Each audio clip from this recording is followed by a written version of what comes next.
looking pretty much north. And I have this cliff in back of me here. Now, I've spoken about those cliffs back there, 300 million year old sandstone. When the glaciers started to melt, about 10,000, 8,000 years ago, somewhere in there, they started to melt. The retreat went north. But as the glaciers retreated north and melted, all of that stuff that was once ice was now turning into water. And all the stuff the glaciers collected on their trek south was now in that water, flowing this way and making these cliffs. So I'm going to show you something that you might not even know about. What I'm going to show you here comes under 3 different names. Some people call it hardpan, and it is. That's pretty hard. Some people call duracrust. I like the term ferricrete because what this is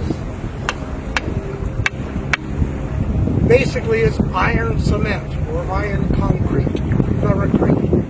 And all of that iron, because we have a lot of iron up in the Ferricrete Highlands, and those glaciers were ripping stones apart, bringing them down, and then as they melted, it all came this way. And what you see here are 2 different layers. Now there could be more. All I know is there's 2 exposed. When you just look at it, it looks like soil, but when you hit it,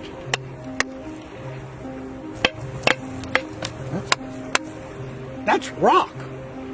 Not lithified rock yet, but it's on its way. Now, it'll probably never get there because conditions have changed. If this had left underground, not a problem, and we're finding this all across the island.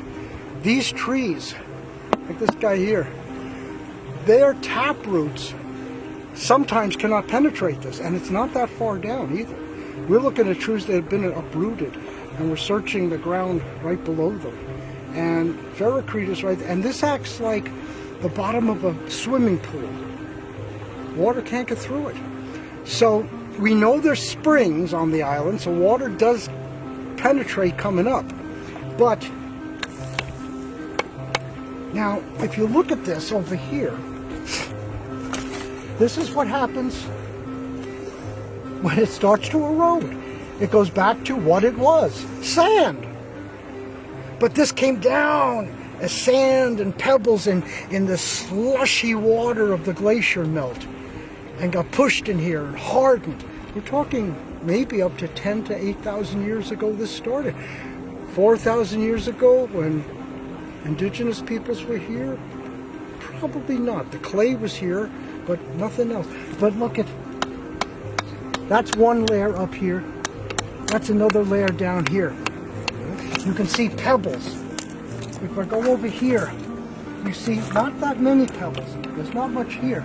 So there's 2 layers, and this is the way it is along the whole north shore here. 2 layers. One with a lot of these pebbles that you even see right here. Under here, more pebbles, more down here. And then in that other layer, which is fairly clear. The chocolate color is the iron. It's oxide. It's rusting. You get that brown. So the whole idea, when you look at the geology of the island, you're looking then at least 300 million years ago for bedrock, and then, I mean, something happened in between 200,000 years ago when the glacial period was, and 300 million before. We haven't uncovered it. These are the things that are visible. These are the things we're looking at. We don't dig. So the whole idea is you have these elements of showing how the earth has changed even in recent times. And 4,000 years ago, that's recent time. I have not found this kind of ferricrete, duracrust, or hardpan anywhere else. Marine clay I have found, sandstone all over the place. This is the only place I have found this. That doesn't mean it doesn't exist somewhere. I haven't found it. It is fascinating, though, when you think of the forces that the earth produces, and quite honestly, stuff we could not survive. We've built a structure called civilization that